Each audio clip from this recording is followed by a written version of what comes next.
काठमाडौँ उपत्यकाको निषेधाज्ञा एक साता थप जेठ 20 सम्म कायम रहने। निषेधाज्ञामा थप कडाई, खाद्यान्न पसल खोल्न नपाइने। प्रतिनिधि सभा विघटन विरुद्ध सर्वोच्च अदालतमा रिट दर्ता भएका रिटको जेठ 14 गते सुनवाई हुने। कांग्रेस सभापति देउबालाई प्रधानमन्त्री बनाउन माग। बंगालको खाडीमा शक्तिशाली चक्रवात बन्दै, चक्रवातको असर नेपालमा पनि पर्ने। सजग रहन मौसम विभागको आग्रह। भारतमा कोरोना संक्रमित घटे पनि मृतकको संख्या घट्न सकेन। पछिल्लो 24 घण्टामा 1,95,000 बढी संक्रमित थपिए। 3,498 को मृत्यु। र मैत्रीपूर्ण खेलका लागि नेपाली फुटबल टोली आज इराक जाँदै 23 खेलाडी सहित 35 सदस्यीय टोली प्रस्थान गर्ने एन्फाको भनाई।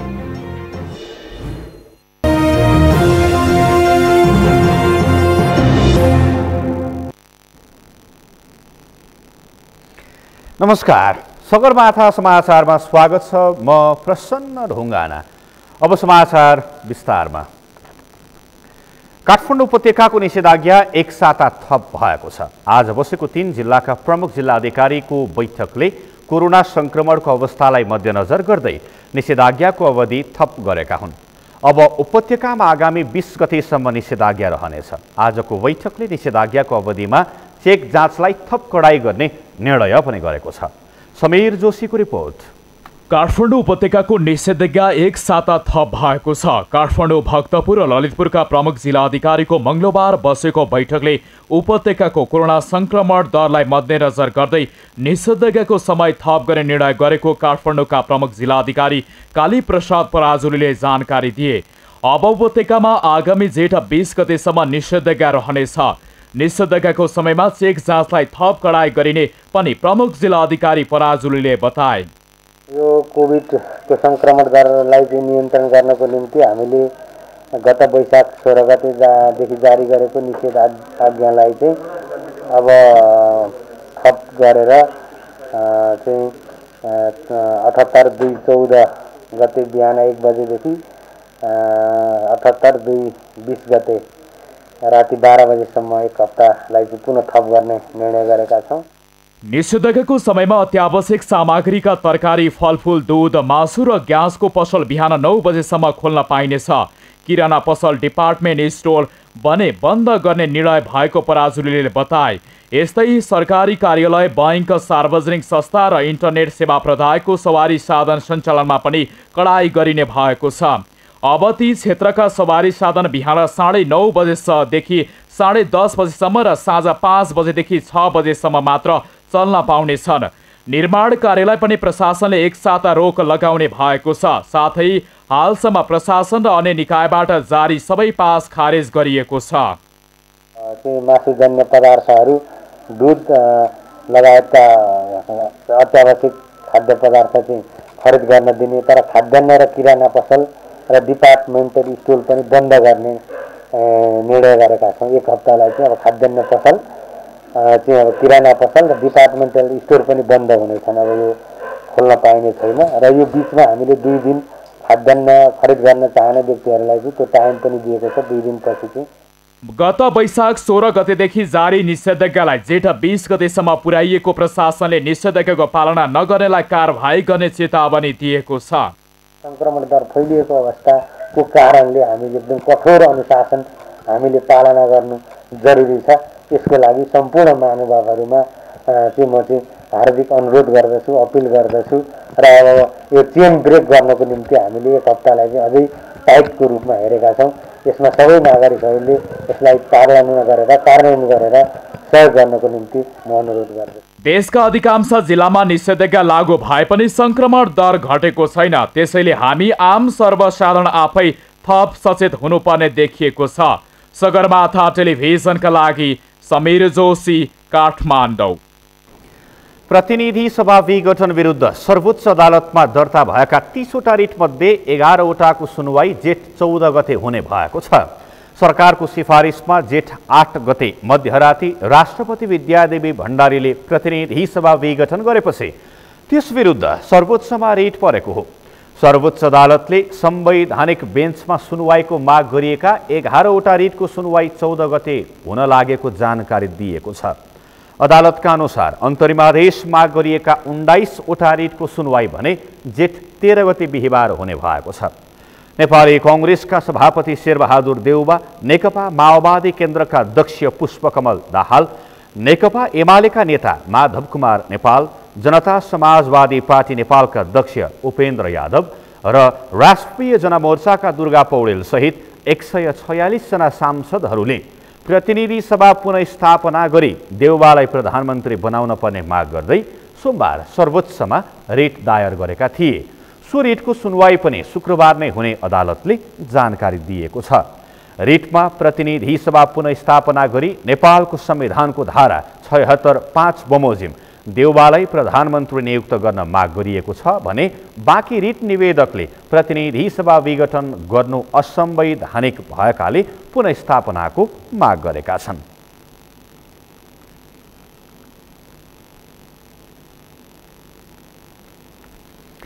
विपक्षी गठबन्धनले अदालतमा परेको मुद्दाबारे रणनीति बनाउन छलफल सुरु गरेको छ। विघटित प्रतिनिधि सभाका 146 सदस्यले सोमबार प्रतिनिधि सभा विघटन विरुद्ध सर्वोच्च अदालतमा रिट निवेदन दिएका थिए। सो रिटमाथि हुने बहसमा कसरी प्रस्तुत हुने भन्ने बारेमा रणनीति बनाउन विपक्षी गठबन्धनले कानुन व्यवसायी सहितको छलफल सुरु गरेको हो। सिंहदरबार स्थित नेपाली कांग्रेस संसदीय दलको कार्यालयमा भएको छलफलमा विशेष गरेर संसद विघटन विरुद्ध र सभापति शेरबहादुर देउबालाई प्रधानमन्त्री नियुक्त गर्नका लागि गरिएको प्रस्तावका सम्बन्धमा कानुनी लडाई कसरी अघि बढाउने भन्ने बारेमा परामर्श गर्ने काम भएको नेता रमेश लेखकले जानकारी दिनुभयो। साथीहरूको व्यवस्थापन को लागि सृष्टि गर्ने, कसरी अगाडि बढ्ने भन्ने बारेमा छलफल भएको छ। त्यस कारण चाहिँ हिजोकै जुन हामीले बहुमतले सर्वोच्च अदालतमा प्रतिनिधि सभाका सदस्यहरूले रिट निवेदन हाल्नुभएको छ, त्यो विषयमा अब अगाडि कसरी जाने भनेर नेताहरूको रूपमा उहाँले संसदीय प्रणाली अनुसारका प्रस्तावहरू अस्वीकृत हुँदै जाँदा संविधान र व्यवस्था नै नरहने खतरा बढेकाले त्यसको रक्षाका लागि न्यायिक लडाई अघि बढ्न परेको बताउनुभयो। संसदीय पद्धतिमा बहुमत सांसदहरूले प्रधानमन्त्रीका लागि प्रस्ताव गरेको माथि प्रधानमन्त्री बन्दैन भने अनि यो संविधान जीवित रहन्छ, अनि यो व्यवस्था जीवित रहन्छ, संघीय लोकतान्त्रिक गणतन्त्र जीवित रहन्छ। हो त्यसमा अहिलेको लडाइँ भनेको यो संविधानलाई, संघीय लोकतान्त्रिक गणतन्त्रलाई बचाउने लडाइँ भएको हुनाले तपाईँहरूको सहयोग रहेको छ, त्यो रहिरहोस्। जहाँसम्म आज नेताहरूको छलफलको कुरा छ, आजको छलफल भनेको यो अहिले हामी जुन न्यायिक लडाइँ लडिराखेका छौँ यसमा हामी अगाडि चाहिँ त कसरी बढ्छौँ भन्ने कुरामै केन्द्रित गरेर। बैठकमा नेपाली कांग्रेसका सभापति शेरबहादुर देउबा, नेकपा माओवादी केन्द्रका अध्यक्ष पुष्पकमल दाहाल, जसपाका अध्यक्ष उपेन्द्र यादव, नेकपा एमालेका वरिष्ठ नेता माधव कुमार नेपाल लगायत नेताहरू सहभागी थिए।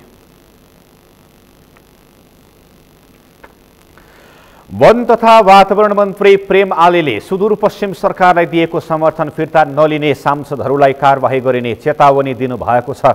सूर्य चिन्हबाट चुनाव लडेर विजयी भएका सबै सांसदहरूले प्रदेश सरकारलाई दिएको समर्थन फिर्ता लिन निर्देशन जारी भइसकेको बताउँदै आलेले पार्टीको निर्देशन सबैले मान्न पर्ने बताउनुभयो। आज सेती प्रादेशिक अस्पताल धनगढीलाई अक्सिजन ग्यास र मास्क सहयोग गर्न धनगढी पुग्नु भएको नेता आलेले सञ्चारकर्मीको प्रश्नको जवाफ दिँदै पार्टीको निर्देशन नमान्ने सांसदलाई कारबाही गरिने बताउनु भएको हो।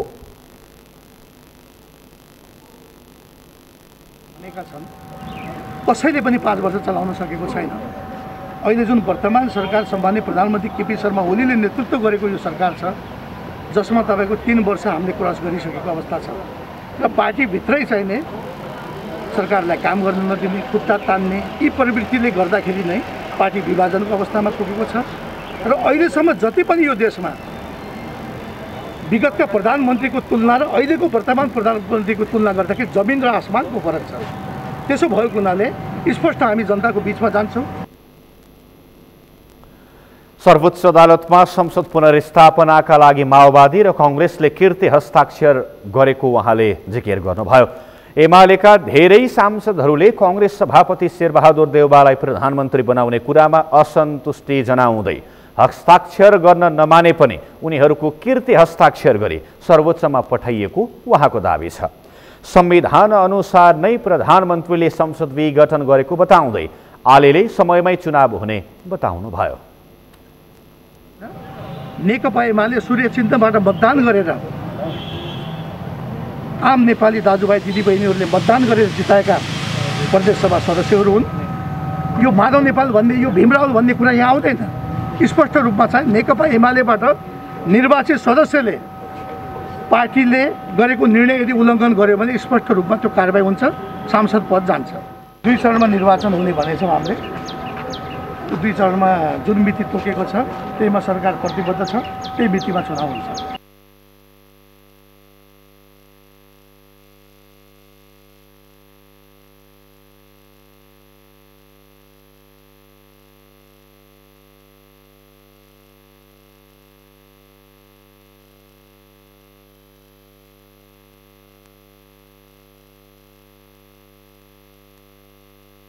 आलेले सेती प्रादेशिक अस्पताललाई 50 सिलिन्डर अक्सिजन ग्यास उपलब्ध गराउनु भएको छ। सोमबार डोटी जिल्ला अस्पताललाई 60 सिलिन्डर व्यक्तिगत र 15 सिलिन्डर सरकारी गरी 75 सिलिन्डर अक्सिजन ग्यास दिएर धनगढी पुग्नु भएका आलेले सेती अस्पतालका अध्यक्ष दुर्गा जोशी तथा मेडिकल सुपरिन्टेन्डेन्ट हेमराज पाण्डेलाई 50 सिलिन्डर अक्सिजन ग्यास र 20,000 थान मास्क हस्तान्तरण गर्नुभयो।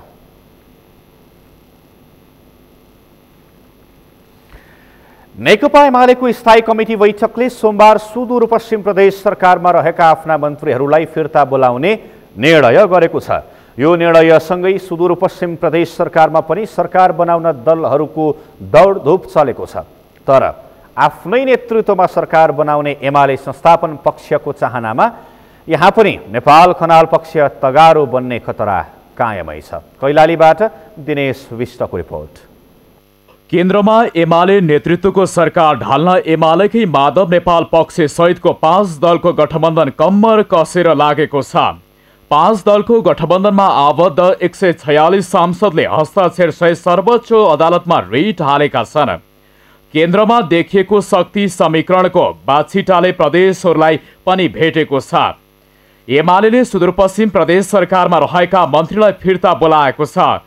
तर यहाँ पनि केन्द्रमा झैं एमालेका 2 खेमा क्रियाशील छन्। माओवादी नेतृत्वको सरकारमा 3 जना मन्त्री एमालेका छन्। माधव समूहका मन्त्रीले निरन्तरता पाइरहँदा पार्टीले सरकारबाट फिर्ता बोलाएको छ। प्रदेश सरकारको हकमा हिजो नेकपा एमालेको स्थायी कमिटीको बैठकले समर्थन पनि फिर्ता गर्ने लिने र सरकारमा भएका नेकपा एमालेको तर्फबाट 3 जना मन्त्रीजीहरू हुनुहुन्छ, उहाँहरूलाई सरकार छोड्ने, राजीनामा गरेर फिर्ता हुने भनेर निर्णय भइसकेको छ। आज उहाँलाई औपचारिक जानकारी पनि भइसकेको हुनुपर्छ। एमाले स्थायी समितिसँग प्रदेश अध्यक्ष कर्ण थापाले सरकार छाड्न निर्देशन दिइसके पनि हालसम्म माधव समूहका मन्त्रीहरूले कुनै निर्णय लिन सकेका छैनन्। केन्द्रको लिखित निर्णय नै नआएको संसदीय दलले जनाएको छ। केन्द्रको निर्देशन पछि नै यहाँका सांसद तथा मन्त्रीहरू आन्तरिक छलफलमा जुटे पनि कुनै निर्णयमा पुग्न सकेका छैनन्। हाम्रो party Nepal communist party UML र नेकपा माओवादी केन्द्रबीच पार्टी एकता भइसकेपछि नेकपा भइरहँदा त्यो बेलाको पार्टीले निर्णय गरेर सुदूरपश्चिममा साबिक माओवादीको नेतृत्वमा सरकार बनेको र आजको सर्वोच्च अदालतको निर्णयपछि नेकपा साबिक 2 पार्टीमा भइसकेपछि माथिको घटनाक्रमले यस्तो हुन्छ भन्ने त हामीले पनि सोचेकै थियो। तर यो अहिले यस्तो बेला सरकारको समर्थन फिर्ता लिने र हाम्रो मन्त्रीहरूलाई फिर्ता बोलाउने भन्ने कुरो मैले पनि फेसबुकमा देखेको छु, मिडियाहरूमा त्यो कुरा आइराखेको छ। अब आधिकारिक रूपले त्यो आइसकेपछि के गर्न सकिन्छ, हामी संसदीय दलको बैठक। नेकपा एमाले सुदूरपश्चिम प्रदेश सरकारलाई दिएको समर्थन फिर्ता लिने निर्णय गरेपछि माओवादी केन्द्रबाट मुख्यमन्त्री बनेका त्रिलोचन भट्ट नेतृत्वको सरकार अल्पमतमा परेको छ। अब मुख्यमन्त्री भट्टले आगामी 30 दिनभित्र प्रदेशसभामा विश्वासको मत लिनुपर्नेछ। तर नेकपा एमालेका मन्त्रीहरू सरकारबाट फिर्ता नहुनेमा माओवादी ढुक्क छ। सुदूरपश्चिममा माधव समूह केपी समूहको कुरा गर्दाखेरि माधव समूहमा 19 जना र केपी समूहमा 6 जना 25 जना सांसदमा देखिया छन्। अब 19 जनामा सभामुखज्यू अहिले मत हाल्ने कुरो हुँदैन, निर्णायक मत मात्रै हो। 18 जनामा हामी अहिले नेकपा माओवादी केन्द्रका 13 जना छौँ र हाम्रो गठबन्धन अहिले टुट्या चाहिँ छैन, गठबन्धनकै कुरा चल्या छ। र अब फिर्ता लिने कुरा आधिकारिक रूपमा आयो भने माधव समूहसित हाम्रो पहिलो कुरा हुन्छ र त्यसपछि काङ्ग्रेससित पनि कुरा हुन्छ, राजपासित पनि कुरा हुन्छ। अब लोकतान्त्रिक पार्टीहरूले हामी आपसमा सरकार नयाँ निर्माण गर्ने कुरामा छलफल चाहिँ चलाउँछौँ। माओवादी केन्द्र नेतृत्वको सुदूरपश्चिम प्रदेश सरकार अल्पमतमा परेसँगै नेपाली काङ्ग्रेसले पनि सरकार निर्माणको लागि आन्तरिक तयारी थालेको छ। सकेसम्म प्रतिपक्षमै रहने उद्घोष गरिरहेको काङ्ग्रेस मौका पाए सरकारको नेतृत्वमा गर्ने दाउमा छ। सुदूरपश्चिम सरकारको र केन्द्र सरकारले एमाले समर्थन फिर्ता लिएको छ। त्यस सम्बन्धमा धेरै चर्चा परिचर्चा भइरहेका छन्। हामीहरू बिचमा पनि छलफल भइरहेछ यसको बारेमा। तर हामीहरूलाई जनताले प्रतिपक्षमा अहिलेसम्म राखेको हुनाले हामी अहिलेसम्म पनि प्रतिपक्षमै रहने पक्षमा नेपाली काङ्ग्रेसको संसदीय दल हामीहरूको छलफल अनुसार हामी प्रतिपक्षमै रहन हामीले रुचाएका छौँ। र सरकार निर्माणको सम्बन्धमा जो केन्द्रमा उतलपुतल देखिएको छ त्यो उतलपुतल यहाँ पनि देखिने सम्भावना देखिन्छ। फ्लोर क्रस गरिने कुरा जस्ताहरू यहाँ पनि देखिन सक्छन्। र अर्को कुरा यहाँ जो माधव नेपालको पक्ष छ त्यो सुदूरपश्चिम प्रदेशमा अलिकति बलियो छ। अलिकति बलियो भएको हुनाले उसले आफ्नै बलबुटमा पनि एक दुईवटा सांसद राजापा मिलाएर या अरू कसैलाई मिलाएर पनि बनाउन सक्छ भन्ने। 52 जना प्रदेशसभा सदस्य रहेको सुदूरपश्चिम प्रदेशसभामा एमालेका मात्र 25 सांसद छन्। माओवादी केन्द्रका 13, नेपाली काङ्ग्रेसका 12 र जनता समाजवादी पार्टी जसपाका 2 जना सांसद छन्। एमालेका 25 जना प्रदेशसभा सदस्य मध्ये 6 जना मात्रै ओली पक्षमा खुलेका छन्। कारबाही भइहाले बहुसङ्ख्याको सांसद पद जाने भएकाले केन्द्रले के गर्ला भन्ने निर्णय चाक साथ हेरिएको छ। सगरमाथा टेलिभिजनका लागि कैलालीबाट दिनेश विष्टको रिपोर्ट। आदरणीय दर्शकवृन्द, यसै विषयमा केन्द्रित रहेर कुराकानी गर्न हाम्रो प्रत्यक्ष टेलिफोन सम्पर्कमा कैलालीबाट हाम्रा संवाददाता दिनेश विष्ट प्रत्यक्ष टेलिफोन सम्पर्कमा हुनुहुन्छ। दिनेशजी, हजुर प्रसन्नजी, हामीलाई सुन्दै हुनुहुन्छ? हजुर एकदम सुनिरहेको छु। सुदूरपश्चिम प्रदेश सरकारमा पनि सरकार बनाउन दलहरूको दौडधुप नै चलेको रहेछ। भर्खरै समाचार पनि हेरेर थाहा भयो, तपाईँले पनि रिपोर्टमा पठाउनु भएको रहेछ। यसै विषयमा केन्द्रित रहेर कुराकानी गर्न चाहे। यो बेला अहिले नै हो, विशेष गरी कोरोना सङ्क्रमितहरू त यति बेला उपचार पाउन नै कठिन अवस्थामा छन्। धेरै मान्छेहरू घरभित्रै थुनिएर बसिराखेको अवस्था छ, मान्छे भोकै बसिराखेको अवस्था छ। ठ्याक्कै बेला चाहिँ यही रहेछ। तपाईँले नेताहरूसँग केही कुराकानी गर्न खोज्नुभयो?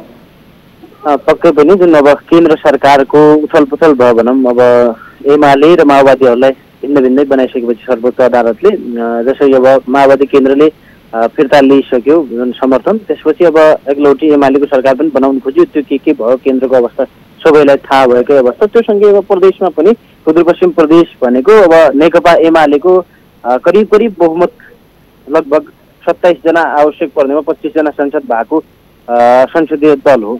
त्यो अनुसार अब जुन नेकपा एमालेमा केन्द्रमा विवाद भयो, जसरी अहिलेसम्म लगभग प्रदेशमा पनि गठन भइसक्नु पर्ने हो एमालेकै नेतृत्वमा अथवा एकजना के अरे 2 जना सांसदहरू सामान्य दलसित समन्वय सहकार्य गरेर, तर अहिलेसम्म त्यो केन्द्रकै विवादका कारणले यहाँको प्रदेश पनि त्यस्तै अवस्था थियो। किनकि माओवादी केन्द्रको नेतृत्वमा यहाँको प्रदेशको मुख्यमन्त्री माओवादी केन्द्रको हुनुहुन्छ, उहाँकै नेतृत्वमा प्रदेश सरकार छ। त्यो पछिल्लो समय अलि प्रदेशमा अलि उथलपुथल भएको भनेको हिजो मात्रैको नेकपा एमालेको स्थायी कमिटी बैठकले प्रदेशमा सुदूरपश्चिम प्रदेशमा एमालेका तर्फबाट प्रतिनिधित्व गर्दै मन्त्रीमा रहेका मन्त्रीहरूलाई फिर्ता आउन निर्देशन दियो। त्यसपछि सांसदहरूलाई सरकारको समर्थन फिर्ता लिन निर्देशन दिइसकेको अवस्था। त्यो पछि मात्रै सुदूरपश्चिम प्रदेशको अवस्था के हुने भन्ने कारवाही गर्छौँ भनेर अब जुन ओली पक्ष भनौँ। दिनेशजी, मैले यहाँलाई विषयमा रोकेँ। ठिक छ, केन्द्रको अनुसार चलेको रहेछ, राम्रो पनि हो, खुसी पनि लाग्यो। तर तपाईले ती नेताहरूलाई सोध्नुभयो कि कोरोना सङ्क्रमितहरूको उपचारका निम्ति के गरिराख्नु भएको छ भन्ने विषयमा केन्द्रित रहेर केही कुराकानी गर्नुभयो कि भएन, अथवा प्रदेशमा गर्नुपर्ने के काम हो उपचार नपाइराखेको अवस्था छ? तपाईले पनि पटक पटक त्यो खालको समाचारहरू हामीलाई पठाइराख्नु भएको अवस्था छ। के बुझ्नुभयो होला नि त उहाँहरूसँग? उनीहरूले गरेको काम चाहिँ के छ? हामीले त्यो जानकारी गराउनुहोस् त। पक्कै पनि जुन प्रदेश सरकारलाई हामीले प्रश्न गर्ने त हो नै, जसरी प्रदेश सरकारले मुख्यतया अहिलेको कोभिड-19 नियन्त्रणमा केन्द्रित हुनुपर्ने हो, त्यो अवस्था नभएको भन्ने कुरा पटक पटक नागरिक स्तरबाट विभिन्न तहबाट आलोचना भइरहेकै अवस्था। प्रदेश सरकारलाई हामीले प्रश्न नगरेको पनि होइन, प्रश्न गर्दाखेरि प्रदेशले आवश्यक गर्नुपर्ने कुराहरू सबै गरिरहेको छ। केही अब समस्या भएको होला, जसरी हामीले अब प्रदेशको मन्त्रीज्यूलाई नै हामीले प्रश्न गर्छौँ, मन्त्रीज्यूले नै सहज रूपमा उत्तर दिनुहुन्छ। अहिलेको अवस्था अब यहाँको मात्रै होइन, नेपालको मात्रै विश्वव्यापी भएका कारणले केही उपकरणहरू ल्याउन हामीलाई कठिनाइ भयो। जुन जसरी हामीले विगतमा पिसिआर मेसिन सङ्क्रमण बढेपछि मात्रै ल्यायौँ, त्यसरी हामीले यी प्लान्टहरू पनि अहिले मात्रै याद आयो, त्यो चाहिँ हाम्रो गल्ती स्वीकार गर्छौँ भनेर यहाँबाट भन्नुहुन्छ। हामीले प्रदेश सरकारले गर्नुपर्ने कुरा सबै गरेका छौँ भन्नुहुन्छ, तर अब आम नागरिकको हिसाबले हामीले कुरा गर्दाखेरि नागरिक तर्फबाट त आलोचना प्रदेश सरकारले गर्नै सकेन भन्ने कुराहरू त उठिरहेको छ। त्यो चाहिँ प्रश्नको राजनीति र त्यो आउँदा नागरिक यहाँका नागरिकहरूले पनि एउटा अहिले राजनीतिकमा मात्रै नहेरेर अहिले त काम गर्ने बेला हो, काम गरिदिएको भए हुन्थ्यो भनेर नागरिकहरूले भनिरहँदा प्रदेश सरकारले पनि हामीले काम गरिरहेका छौँ। र अहिले अब सङ्घदेखि नै यो राजनीतिक उथलपुथल भयो, अब राजनीति पनि एउटा गरौँ भनेर राजनीतिको माहौल तताउँ भनेर हामीले तताएका हुनु, यो अवस्था आयो। त्यो अवस्था अनुसारले हामीले आफ्नो पनि दौडधुप बढाएका हौँ। अब कोरोना भाइरस नियन्त्रणमा त्यति अनुत्तरदायी भएको चाहिँ होइन, उत्तरदायी छु, केही कमजोरी भएको हो भन्ने चाहिँ प्रदेश सरकारले पनि स्वीकारेको भयो। समग्र जानकारीका लागि यहाँलाई धन्यवाद। दर्शकवृन्द, उहाँ हुनुहुन्थ्यो दिनेश विष्ट कैलालीबाट हामीसँग कुरा गर्दै। सुदूरपश्चिम प्रदेश सरकारमा पनि सरकार बनाउन दलहरूको दौडधुप चलेको छ, यसै विषयमा केन्द्रित रहेर हामीले कुराकानी गऱ्यौँ। सगरमाथा समाचारमा छौँ। पालो भएको छ विश्रामपछि बङ्गालको खाडीमा शक्तिशाली चक्रवात बन्दै चक्रवातको असर नेपालमा पनि पर्ने, सजग रहन मौसम विभागको आग्रह। भारतमा कोरोना सङ्क्रमित घटे पनि मृतकको सङ्ख्या घटेन। पछिल्लो 24 घण्टामा 1,95,000 बढी सङ्क्रमित थपिए। र मैत्रीपूर्ण खेलका लागि नेपाली फुटबल टोली आज इराक जाँदै 23 खेलाडी सहित 35 सदस्यीय टोली प्रस्थान गर्ने।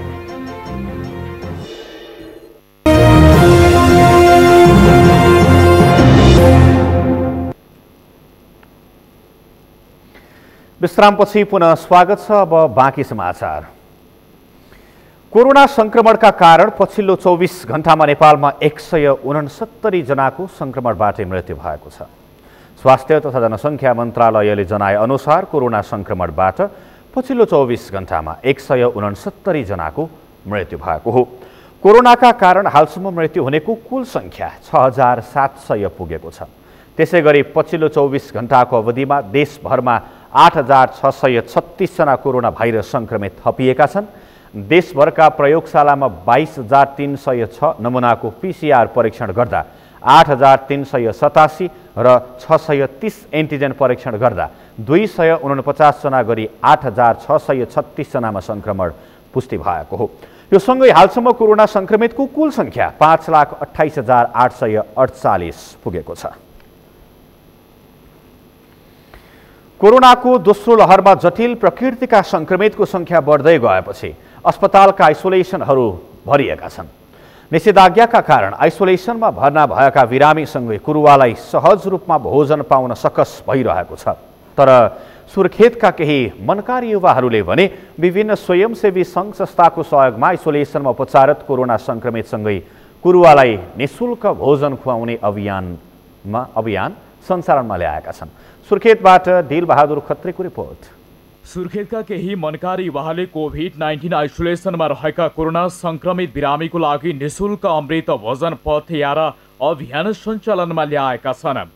रोग प्रतिरोधात्मक क्षमता बढाउने खालका स्थानीय स्तरमै उत्पादित अर्गानिक खाद्य पदार्थ दैनिक 3 पटक निःशुल्क खुवाउँदै आएको अमृत भोजन पथयात्रा अभियानका संयोजक विनिता बोगटी बताउँछिन्।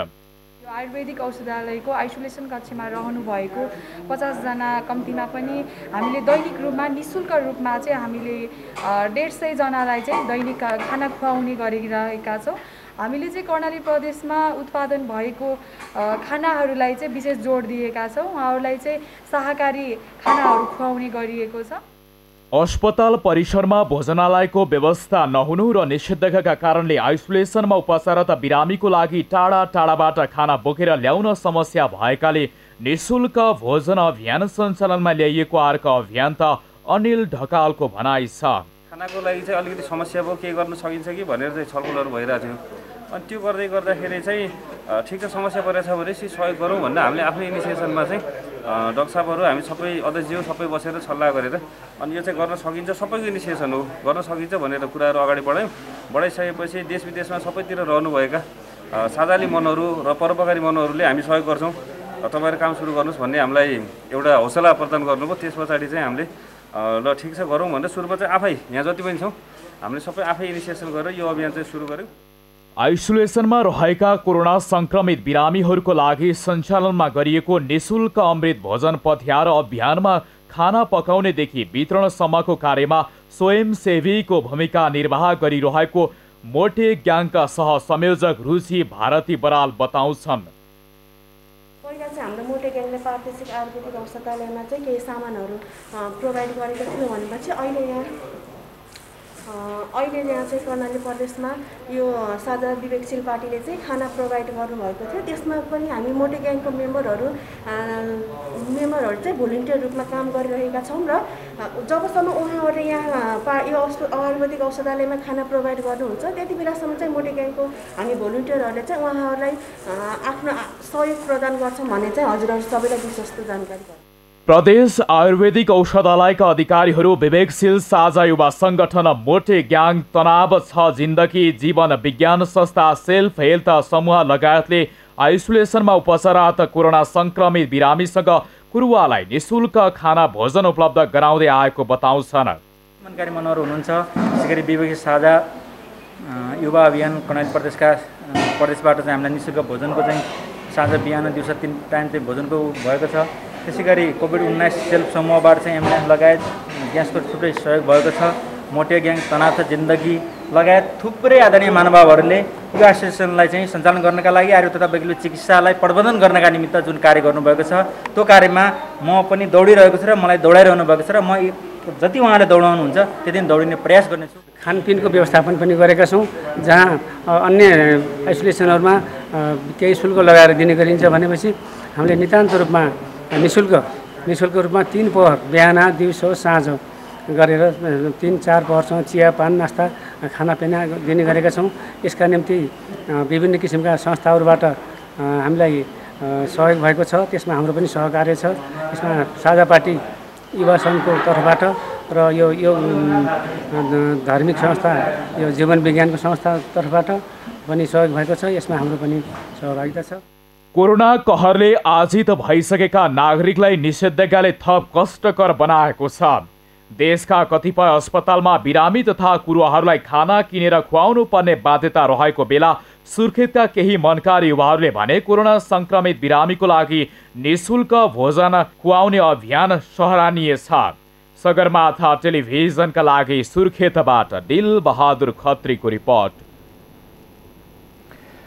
दर्शकवृन्द, यसै विषयमा थप कुराकानी गर्न हाम्रो प्रत्यक्ष सम्पर्कमा दिल बहादुर खत्री हुनुहुन्छ सुर्खेतबाट। दिलबहादुरजी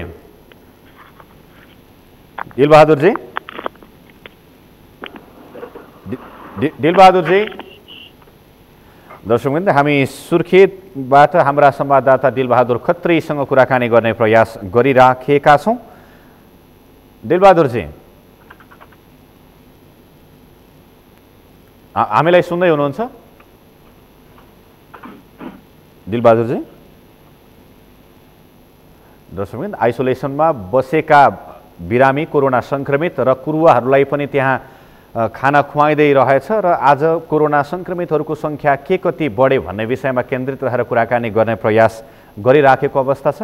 हाम्रो प्रयास सफल हुन सकेन। हामी यो प्रयासलाई केही बेर पछाडि पनि निरन्तरता दिने प्रयास गर्ने नै छौँ। सगरमाथा समाचारमा छौँ, अब बाँकी समाचार। कोरोना भाइरसको महामारीले म्याग्दीका युवाहरूलाई कृषि व्यवसायतर्फ आकर्षित गरेको छ।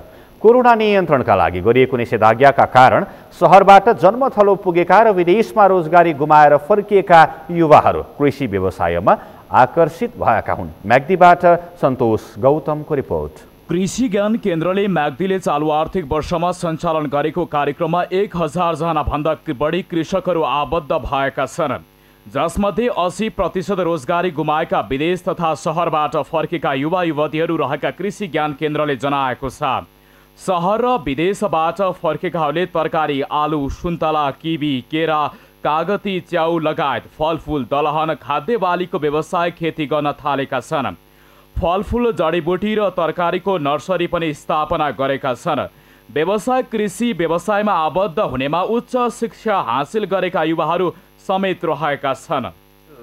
2074 सालमा चाहिँ किसान म्यागबाट पास आउट भएको, त्यसपछि आएपछि मैले चाहिँ यो नर्सरीमा चाहिँ अलि राम्रो खालको चाहिँ सम्भावना देखेको भएर मैले चाहिँ पढेको कुरालाई अनि साथै त्यसैलाई चाहिँ व्यवसायीकरण गर्नको लागि चाहिँ मैले अहिले सुरु गरेको 2 वर्ष भयो नर्सरी सुरु गरेको। यसलाई हजुरले कृषि ज्ञान केन्द्रले पनि सहयोग गरेको छ? हजुर, यो परदेशको कार्यक्रम हो क्या गरे अनि अहिले 50% चाहिँ ज्ञान केन्द्रले सहयोग गरेको छ यो घर बनाउनमा। निषेधाज्ञाले शैक्षिक, व्यापारिक, सार्वजनिक सेवा, यातायात, पर्यटन, उद्योग, होटल व्यवसायलाई प्रभावित बनाएको छ। उत्पादनलाई बजारीकरणको समस्या भए पनि ग्रामीण क्षेत्रमा कृषि पेसा गर्ने कृषकहरू प्रवाहको दिनचर्या यथावत छ। बाँझिएको जमिनको झाडी फाडेर घनचोत गरी खेती गर्न थालेका छन्। उत्पादन बढाउन र लागत घटाउन plastic tunnel, semi hi-tech tunnel, यान्त्रिक हलोको प्रयोग गरेर खेती गर्ने क्रम बढेको छ।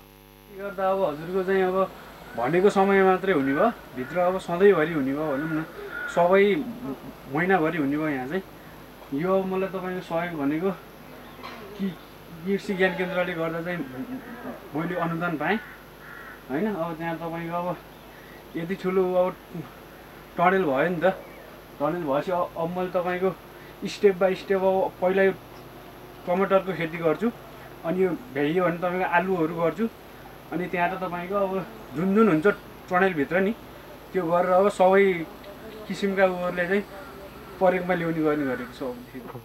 कृषि ज्ञान केन्द्र र स्थानीय तहले कृषि फर्म समूह र सहकारीलाई कृषिमा आधुनिकीकरण, व्यवसायीकरण, यान्त्रिकीकरण गर्न यन्त्र उपकरण खरिद गर्देखि बाँझो जमिनमा खेती गर्नेलाई समेटेर 50देखि 80% सम्म अनुदान दिएका छन्।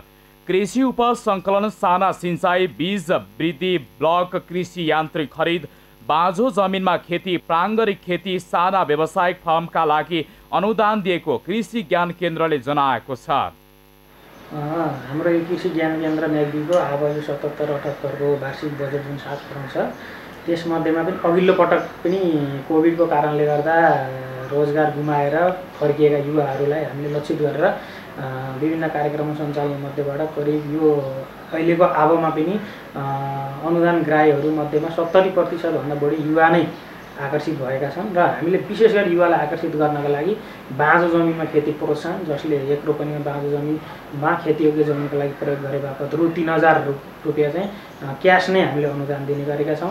यसै गरी सानो व्यावसायिक फर्म जसमा पनि धेरै युवाहरू आकर्षित हुनुभएको छ, त्यसमा हामीले 51 लाख र कृषकहरूको 51 लाख गर्दाखेरि 1 करोड 2 लाखको कार्यक्रम त्यो सञ्चालन गरेर लगभग त्यसको पनि 90% काम सम्पन्न भइसकेको छ। र यसै गरी प्रतिफलमा आधारित प्रोत्साहन अनुदानमा प्रति रोपनी तरकारी खेती गरे 3000 रुपियाँ र 100 वर्ग मिटर प्लास्टिक घरभित्र तरकारी खेती गरे चाहिँ 3000 रुपियाँ छ। र यसै गरी सङ्घबाट आएको प्लास्टिक घर विस्तार कार्यक्रममा 31 लाख रुपियाँ चाहिँ अनुदान रहेको छ, जसबाट पनि लगभग यसको पनि 90% काम सम्पन्न भएर भुक्तानी भइसकेको छ। म्याग्दी लगायत गण्डकी प्रदेशका 11 जिल्लामा कृषकले पशु र बालीको बिमालाई निःशुल्क बनाइएको छ। यसैगरी बाँझो जमिनमा खेती गर्ने कृषकलाई अनुदान दिने कार्यक्रम समेत प्रदेश सरकारले ल्याएको छ। स्थानीय स्तरमा कृषि र पशुजन्य उत्पादन वृद्धि भएपछि आयात घट्न थालेको व्यवसायीहरूले बताएका छन्।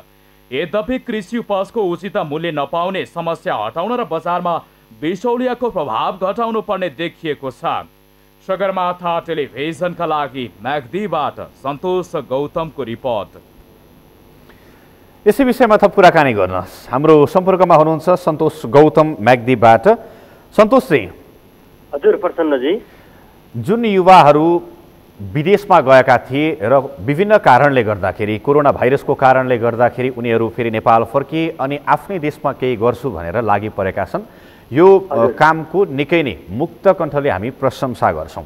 अब उनीहरूको माग चाहिँ के छ? अब पछिसम्म पनि यहीँ बस्नको निम्ति अथवा अझै सहज पार्नका निम्ति सरकारसँग उनीहरूको माग पनि त होला नि, यो गरिदियो भने हामी युवाहरूलाई चाहिँ अझै अगाडि बढ्नको निम्ति सहयोग हुन्छ, मद्दत मिल्छ भन्ने त केही धारणा राख्नु भएको होला, जानकारी गराउनुहोस् न। हजुर प्रसन्नजी, विशेष गरेर अहिले कोभिडका कारणले गर्दाखेरि सहर र विदेशबाट फर्किएका युवाहरूले आफ्नै खेतबारीमा विभिन्न फलफुल, तरकारी, अरू खाद्यान्न बालीहरूको व्यावसायिक खेती गरेको रिपोर्ट हामीले प्रसारणमा गऱ्यौँ र उहाँहरूको लागि अब आवश्यक भनेको प्रविधि, यन्त्र उपकरणको कुराहरू भयो र बजारको कुरा, त्यसै गरेर सिँचाइ सुविधा, यो तीनवटा विषयमा चाहिँ अब कृषि पेसामा लागेका युवाहरूले। सन्तोषजी, मैले यहाँलाई विषयमा रोकेँ। अहिले विभिन्न जिल्लाहरूको अवस्था के छ भन्नुहोला भने त्यहाँबाट उत्पादन भएका, किसानले उत्पादन गरेका किसानका उपजहरू, किसानले उब्जनी गरेका त्यस्ता सामानहरू अहिले बजार पाउन सकेको अवस्था छैन, उनीहरूको बारीमै कुहिन थालेको छ। यो अवस्थामा त्यस्ता कृषकहरूको मनोबल त गिर्ला नि, अथवा उनीहरूलाई त सस्टेन हुनको निम्ति गाह्रो पर्ला, होइन? अब म्याग्दीको हिसाबले हेर्दाखेरि यसरी ग्रामीण क्षेत्रका कृषकहरूले उत्पादन गरेका कृषि उपजहरूलाई बजारसम्म पुर्याउनको लागि सम्बन्धित पालिकाहरूले पनि सहजीकरण गरेको पाइन्छ र अहिले बजार नपाएको भन्ने चाहिँ अवस्था म्याग्दीमा छैन, किनकि म्याग्दीमा अन्य जिल्लाबाट आउने तरकारीहरू नआए पनि यहीँको उत्पादनले अहिले बजार झानिरहेको अवस्था छ र अहिले झन् नाकाबन्दी यो निषेधाज्ञाको समयमा जस्तो बाहिर जिल्लाबाट आउने तरकारी नपाउँदाखेरि यहाँका कृषकहरूले उत्पादन गरेको तरकारीले राम्रै बजार मूल्य पाएको र बजार पाएको कुहाएर फाल्न नपरेको भन्ने खालको अवस्था किसानहरूको चाहिँ प्रतिक्रिया सुनिन्छ अहिलेको अवस्थासम्म। स्थानीय तहले पनि सहयोग गरेको रहेछ, निकै नै खुसी लाग्यो यो सुनेर पनि। अर्को कुरा चाहिँ जस्तो तपाईँले जुन रिपोर्ट हामीलाई पठाउनु भयो र हामीले जुन रिपोर्ट प्रसारण गरिसकेको अवस्था छ, यसलाई हेर्ने हो भने लगभग कति जति चाहिँ विदेशबाट फर्किएर यो सामूहिक रूपमा यो खेतीको अभियान थालेका हुन् ती युवाहरूले? अहिले म्याग्दी जिल्लाको यो अभिलेख हेर्दाखेरि कृषि ज्ञान केन्द्रले आधिकारिक निकाय त्यो हो र यसका स्थानीय तहहरू पनि छन् र अहिले कृषि ज्ञान केन्द्रले सञ्चालन गरेको विभिन्न अनुदानका कार्यक्रमहरू लगभग 10 करोड जतिको अनुदानका कार्यक्रम छ। त्यसमा 1300 जना कृषकहरू विभिन्न समूह, व्यक्ति, फर्म अनि सहकारी मार्फत आबद्ध भएको त्यहाँको तथ्याङ्कले देखाउँछ र त्यसमा करिब 1000 जना युवाहरू भएको भन्ने त्यहाँका अधिकारीहरूले बताएका छन्। सरकारको अनुदानको जुन कार्यक्रम छ त्यसले पनि कृषकहरूलाई अझ भनौँ युवाहरूलाई केही मोहित पारेको हो, हामी यसै भन्न सक्छौँ? यो किसानहरूलाई, जो व्यवसाय गर्ने किसानहरूलाई सरकारको कार्यक्रमले एउटा प्रोत्साहन मिलेको त हो, तर अनुदानकै लागि व्यवसाय गर्ने 100%मा चाहिँ 10-15% होलान्, तर बाँकी भनेको लगभग आधा जति किसानहरू चाहिँ आफै व्यवसाय गर्छु भनेर अघि बढेको देखिन्छ। प्रसन्नजी, अहिले हस्, समग्र जानकारीका लागि यहाँलाई धन्यवाद।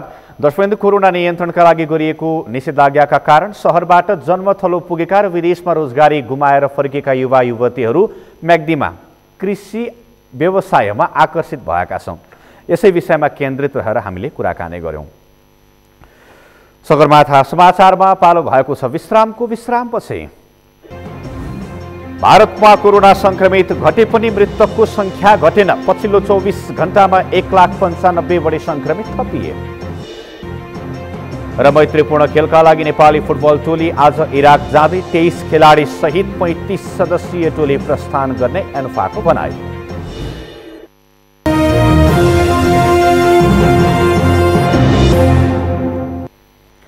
अब पालो अर्थ समाचारको। अर्थ समाचारका प्रायोजक हो आफ्नो विश्वास हो त्रिशक्ति सिमेन्ट। नेपाल उद्योग वाणिज्य महासंघले आगामी आर्थिक वर्षको बजेट कोभिड-19 महामारीको चपेटामा परेको अर्थतन्त्रलाई पुरानै लयमा फर्काउने व्यवस्था सहितको आउनुपर्ने माग गरेको छ। कोभिड-19 संक्रमणको पहिलो लहरबाट नराम्रोसँग थला परेको अर्थतन्त्र पुरानै लयमा फर्कन नपाउँदै दोस्रो लहरको चपेटामा परेको भन्दै महासङ्घले बजारलाई चलायमान बनाउने गरी सरकारले विशेष कार्यक्रम ल्याउन पर्ने माग गरेको हो। दूरसञ्चार सेवा प्रदायक कम्पनी एनसिएलले आफ्ना ग्राहकलाई थप सेवा सुविधा सहित नयाँ वेबसाइट सञ्चालनमा ल्याएको छ। ग्राहक सेवालाई अझै परिष्कृत गर्दै लाने उद्देश्यले ल्याइएको नयाँ वेबसाइट एनसिएलको डिजिटल अभियान अन्तर्गतको एक कार्य भएको जनाएको छ। यही योजना अन्तर्गत एनसिएलले विविध सेवा सुविधाहरू सहितको सेल्फ केयर एप एनसिएल एपको नयाँ संस्करण सञ्चालनमा ल्याइसकेको छ। नयाँ वेबसाइटबाट प्याक खरिद गर्ने ग्राहकका लागि प्याकको खरिदमा 100% थप भोल्युम सहितका आकर्षक अफरहरू पनि रहेको एनसिएलले जनाएको छ। यो कोरोना महामारीका बीचमा ग्राहकले घरबाटै आफ्ना आवश्यकता अनुसारको सेवाहरू वेबसाइट मार्फत खरिद गर्न सक्नेछन्।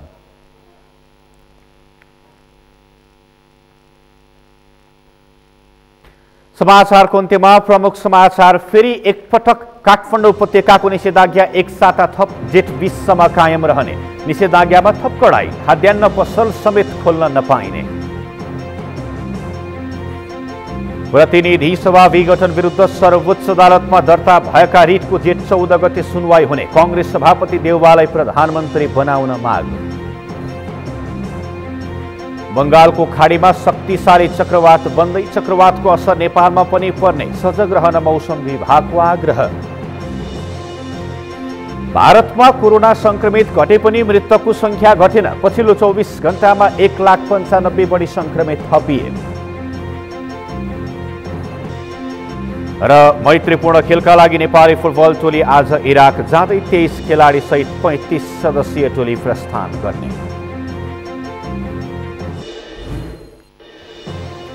हौस् त सगरमाथा समाचार अहिलेलाई सकियो। तपाईँ समाचार बुलेटिनका साथै सगरमाथा टेलिभिजनका सम्पूर्ण कार्यक्रम www.sagarmatha.tv मा पनि पढ्न र हेर्न सक्नुहुनेछ। साथै युट्युबमा youtube.com/sagarmathatv नेपालमा हेर्न सक्नुहुनेछ। तपाईँ हामीलाई फेसबुकमा पनि facebook.com/यस टिभी नेपालमा फलो गर्न सक्नुहुनेछ। समाचारको शिखर, नेपालको गौरव, नेपालको पहिलो न्युज च्यानल सगरमाथा टेलिभिजन हेर्दै गर्नुहोला। नमस्कार।